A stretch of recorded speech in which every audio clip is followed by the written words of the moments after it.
بسم اللہ الرحمن الرحیم فصل فی المتقابلات۔ یہ وصول الشاشی کا صفحہ نمبر 131 ہے اور کتاب اللہ سے متعلق جو بحث جاری ہے اس کی 7ویں فصل ہے۔ یہ فصل متقابلات کے بیان میں ہے۔ متقابلات یہ متضادات کے معنی میں ہیں، اس لیے کہ اہل وصول کے نزدیک متقابلات اور متضادات ایک ہی شے ہیں۔ اب متقابل یا متضاد کسے کہتے ہیں؟ تو متقابل یا متضاد ایسے دو امر جن کا ایک محل میں، ایک زمانے میں، ایک جہت سے اجتماع نہ ہو سکے، تو یہ ایسے دو امر ایک دوسرے کے متضاد ہوتے ہیں، ایک دوسرے کے مقابل ہوتے ہیں۔ ایسے دو امور کو متقابل اور متضاد کہا جاتا ہے۔ اب یہاں متقابلات سے کیا مراد ہے؟ تو فرماتے ہیں کہ نعانی بہا الظاہرہ والنص والمفسر والمحکم مع ما یقابلها من الخفی والمشکل والمجمل والمتشابہ۔ متقابلات سے ہماری مراد ظاہر، نص، مفسر اور محکم ہے، ان امور کے ساتھ جو ان چاروں کے مقابل ہیں، مثلا خفی، مشکل، مجمل، متشابہ۔ تو 4 کا شمار پہلے کیا، اس کے بعد 4 کا شمار اور کیا جو چاروں ان چاروں کے مقابل ہیں۔ تو یہ متقابلات ہوئے، یہ متضادات ہوئے۔ اب یہ ہر ایک کی تفصیل سے تعریف کرتے ہیں، حکم بیان کرتے ہیں، مثالیں دیتے ہیں۔ اس میں آپ کو تقابل ہی سمجھ میں آئے گا۔ جب آپ مثالیں سمجھ لیں گے، تعریف جان لیں گے، تو آگے چل کے آپ کو جب ان کے جو مقابل امور ہیں ان کا ذکر کریں گے تو تقابل بخوبی سمجھ میں آئے گا۔ اب دیکھیے، پہلے یہ ظاہر کی تعریف کرتے ہیں۔ فَالظَّاهِرُ اسْمٌ لِكُلِّ كَلَامٍ ظَهَرَ الْمُرَادُ بِهِ لِلسَّامِعِ بِنَفْسِ السَّمَاعِ مِنْ غَيْرِ تَأَمُّلٍ۔ ظاہر ہر وہ کلام ہے جس کی مراد سننے والے کے لیے محض سننے سے ظاہر ہو، غور و فکر کے بغیر۔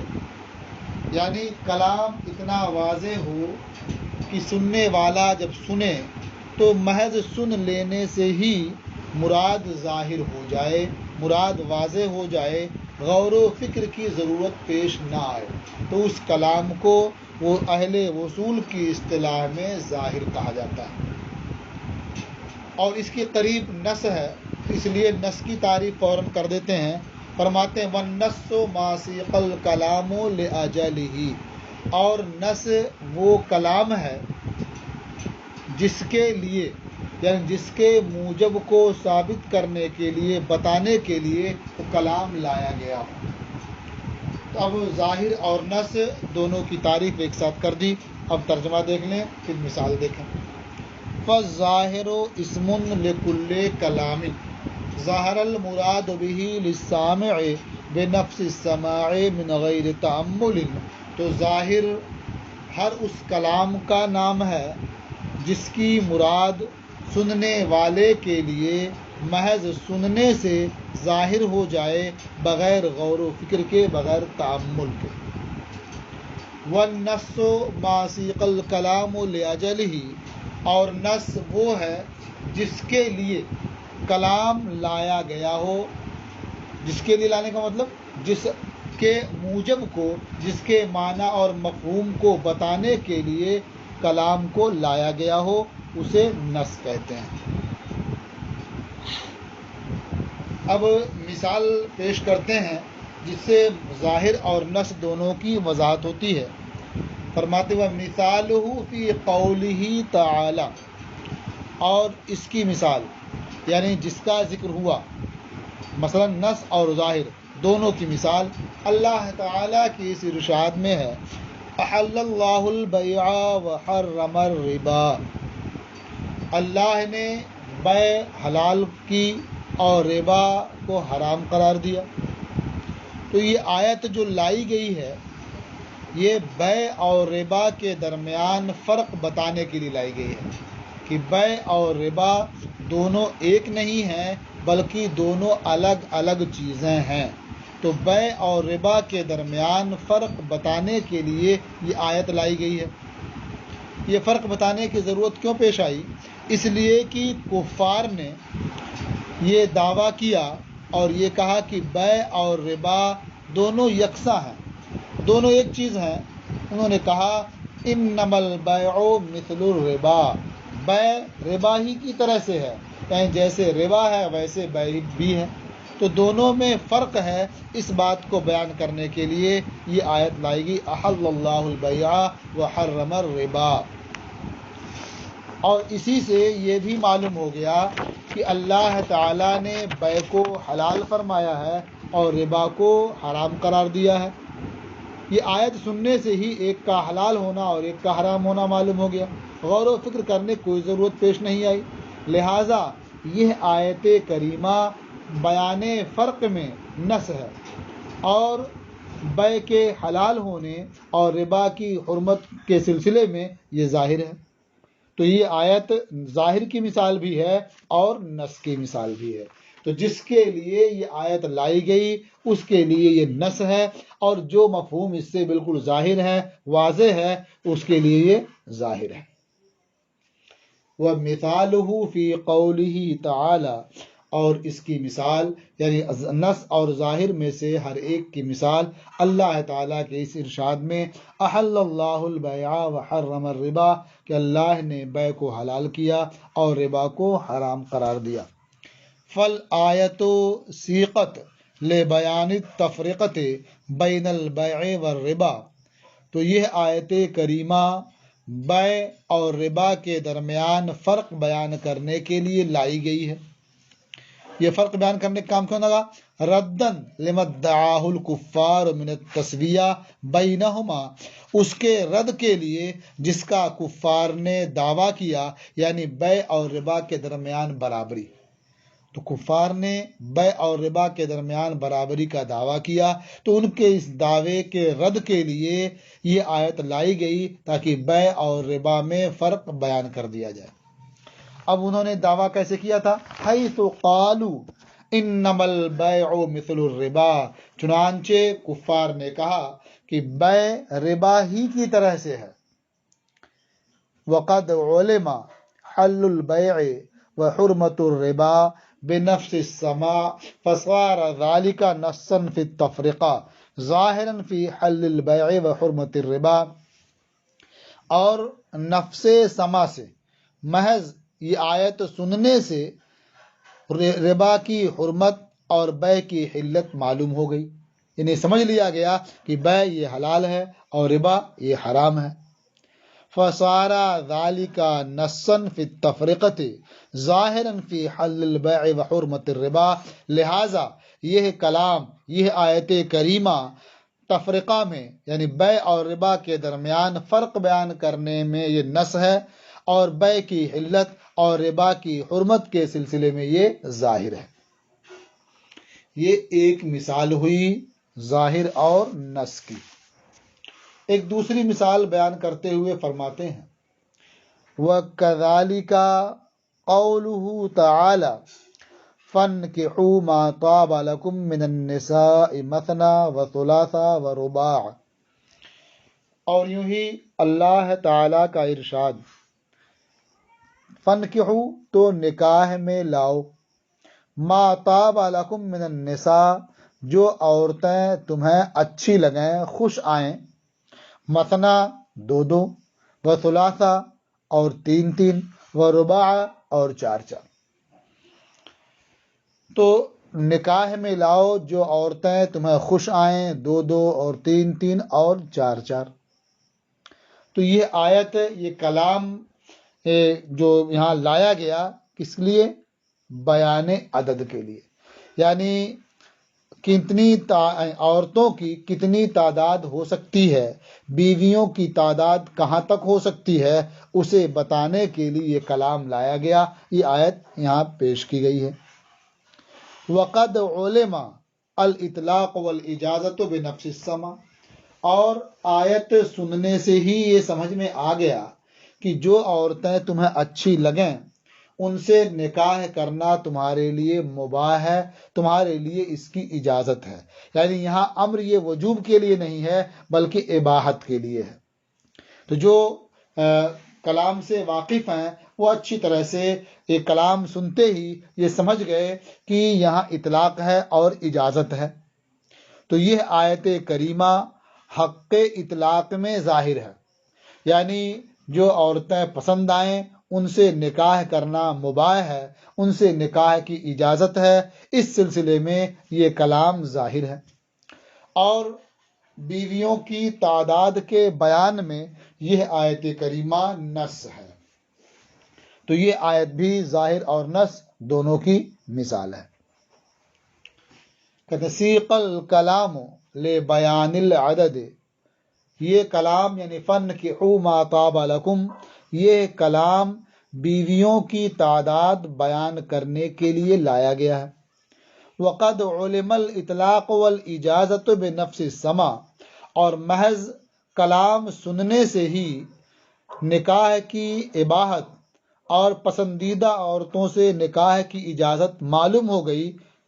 فصار ذلك ظاہرا فی حق الاطلاق نصا فی بیان العدد، تو یہ کلام حق اطلاق میں ظاہر ہوا اور بیان عدد میں نص، یعنی پسندیدہ عورتوں سے نکاح کی اجازت اور اس کی اباحت کے بارے میں یہ ظاہر ہے، اور تعداد کتنی ہو سکتی ہے اس کے بارے میں یہ نص ہے۔ یہ دو مثالیں ہو گئیں۔ ایک مثال اور بیان کرتے ہوئے فرماتے ہیں وَكَذَلِكَ قَوْلُهُ تَعَالَى لَا جُنَاحَ عَلَيْكُمْ إِن طَلَّقْتُمُ النِّسَاءَ مَا لَمْ تَمَسُّوهُنَّ أَوْ تَفْرِضُوا لَهُنَّ فَرِيضَةً، اور یوں ہی اللہ تعالیٰ کا ارشاد، یعنی ظاہر اور نص کی مثال میں یہ ارشاد بھی ہے، لا جناح علیکم، تم پر کچھ مطالبہ نہیں، ان طلقتم النساء، اگر تم عورتوں کو طلاق دو، ما لم تمسوہن، جب تک تم نے ان کو ہاتھ نہ لگایا ہو، او تفرضوا لہن فریضہ، یا کوئی مہر مقرر نہ کر لیا ہو۔ ہاتھ لگانے سے مراد یہاں جمع کرنا ہے۔ تو جب تک عورتوں سے صحبت نہ کی ہو، جمع نہ کیا ہو، ان سے خلوت صحیحہ نہ پائی گئی ہو اور ان کا مہر مقرر نہ کیا گیا ہو، تو انہیں طلاق دینے میں کسی قسم کے مہر کا کوئی مطالبہ نہیں ہوگا۔ تو اب اس آیت کے بارے میں آپ غور کریں تو معلوم ہوگا کہ اس آیت میں اس عورت کا حکم بیان کر دیا گیا کہ جس کے مہر کا ذکر نہ ہوا ہو، یعنی مہر کا ذکر نہ ہوا ہو اور شوہر اسے طلاق دے تو شوہر سے مہر کا مطالبہ نہیں ہو سکتا۔ یہ اس بات کو بیان کرنے کے لیے آیت لائے گی، نہ صحیح۔ اور یہ بھی معلوم ہوا کہ طلاق دینے میں شوہر مستقل ہے، خود مختار ہے، اسے اس بات کا اختیار ہے کہ اگر وہ چاہے تو اپنی بیوی کو طلاق دے دے، اس میں بیوی کی رضا ضروری نہیں ہے اور طلاق کے مسئلے میں اس کی کوئی شراکت نہیں ہے۔ تو یہ طلاق دینے کے سلسلے میں شوہر کا استقلال بتانے میں یہ آیت ظاہر ہے، بالکل صاف کہا گیا کہ تم پر کوئی مطالبہ نہیں اگر تم عورتوں کو طلاق دے دو۔ معلوم ہوا کہ طلاق دینے کا اختیار یہ شوہروں کو ہے۔ اور ضمناً یہ بھی معلوم ہوا اس آیت سے اشارتاً کہ مہر کا ذکر کیے بغیر نکاح صحیح ہو جاتا ہے، اس لیے کہ مہر کا مطالبہ ہونے نہ ہونے یا طلاق دینے نہ دینے کا مسئلہ نکاح کے بعد ہی ہوتا ہے۔ اور یہاں صاف کہا جا رہا ہے کہ اگر تم عورتوں کو طلاق دے دو تو تم پر کوئی مطالبہ نہیں ہے۔ کب؟ جبکہ تم نے ان سے صحبت نہ کی ہو اور ان کے لیے کوئی مہر مقرر نہ کر لیا ہو۔ تو اس سے صاف سمجھ میں آتا ہے کہ ذکر مہر کے بغیر بھی نکاح صحیح ہو جاتا ہے۔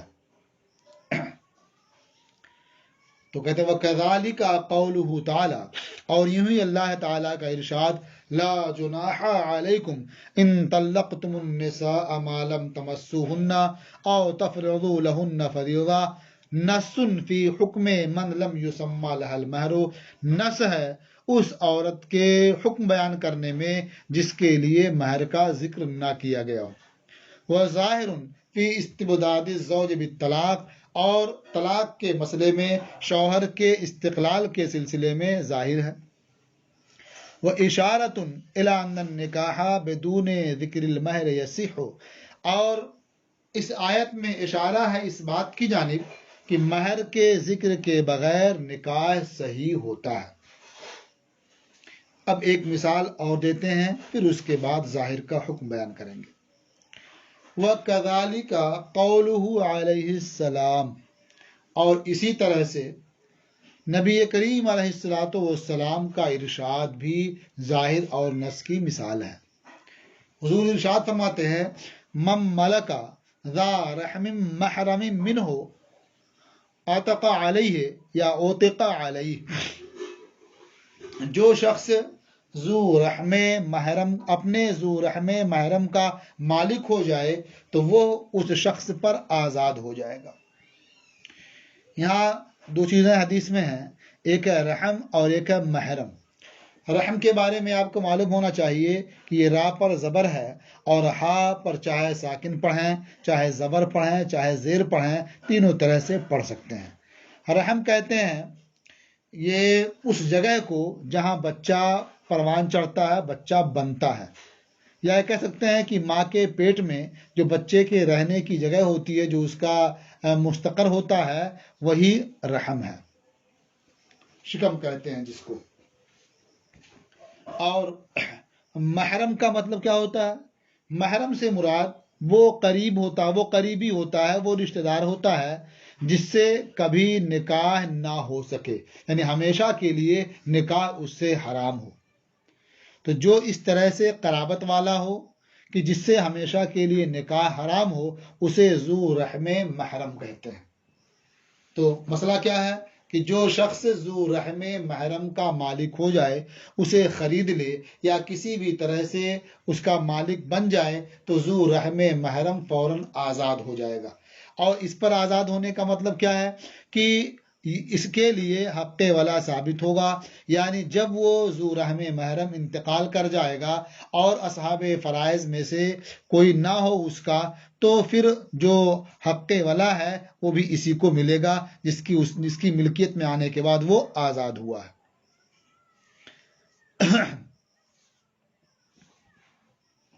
تو اب اس میں بتانا کیا ہے، اس حدیث میں بتانا یہ ہے کہ یہ قریب کے لیے عتق کے استحقاق میں نص ہے، یعنی اس بات کو بتانے کے لیے حدیث ہے کہ قرابت دار جو ہوگا یہ آزاد ہو جائے گا ملکیت میں آتے ہی، یہ نص ہے اس بارے میں۔ اور جو قریب ہے، جو رشتہ دار ہے، اس کے لیے ملکیت ثابت ہو جاتی ہے، اس بارے میں یہ ظاہر ہے۔ سافرہ مم ملکہ ذا رحم محرم منہ، جو اپنے ذو رحم محرم کا مالک ہو، تو معلوم ہوا کہ قرابت دار کے لیے ملکیت کا ثبوت ہو جاتا ہے، یہ بالکل ظاہر ہے، اور وہ آزادی کا مستحق ہو جاتا ہے، اس بارے میں نص ہے اوتقا علیہ یا اتقا علیہ، وہ اس پر آزاد ہو جائے گا۔ تو اس کے آزاد ہونے کو بیان کرنے کے لیے یہ حدیث لائی گئی ہے، تو وہ نص ہے اس بارے میں، اور ملکیت کا ہونا یہ ظاہر ہے۔ اب اگر کوئی شخص چچا کی بیٹی کا مالک ہو جاتا ہے تو وہ آزاد نہیں ہوگی، کیوں؟ اس لیے کہ چچا کی بیٹی یہ ذو رحم تو ہے لیکن محرم نہیں ہے، کیونکہ اس سے نکاح ہو سکتا ہے۔ اسی طرح سے کوئی رضاعی بہن ہے، اس کا مالک ہو گیا تو وہ آزاد نہیں ہوگی، کیوں؟ وہ محرم تو ہے لیکن وہ اس کے لیے قرابت نہیں ہے۔ تو اس لیے دو چیزیں ہیں کہ وہ وہاں رحم بھی ہو اور محرمیت بھی ہو، تو اگر ایسا ہے تو اس کے لیے آزادی ثابت ہو جائے گی۔ سرکار نے ارشاد فرمایا کہ جو ذو رحم محرم کا مالک ہو تو وہ ذو رحم محرم اس مالک ہونے والے پر آزاد ہو جائے گا۔